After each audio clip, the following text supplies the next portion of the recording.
தைப்பொங்கல் இப்படியா நடக்கும்? 15 நாள் விடுமுறை விடுவேன். தமிழர் தேசிய திருவிழா அறிவிச்சு 15 நாள் விடுமுறை. போனஸ் சலுகை மானியம் ரெட்டிப்பு போனஸ் கொடுப்போம். 60 வயசுக்கு மேல இருக்க உழவர் பெருமக்களுக்கு ஓய்வூதியம் கொடுப்போம்.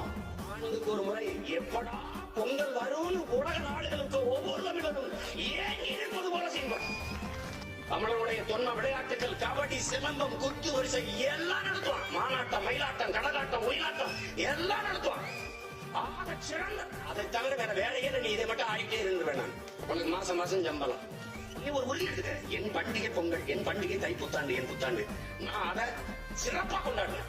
என்னுடைய தேசிய திருவிழா, என்னுடைய தேசிய பண்டிகை பொங்கல். அதை பேரடிச்சாக கொண்டாடுவேன். என்று கொண்டாடுது நீ தீபாவளி கொண்டாடுறது கொண்டாடுறது இல்ல. புத்தாண்டு, ஆங்கில புத்தாண்டை கொண்டாடுறது, தமிழ் புத்தாண்டை கொண்டாடுறது இல்ல.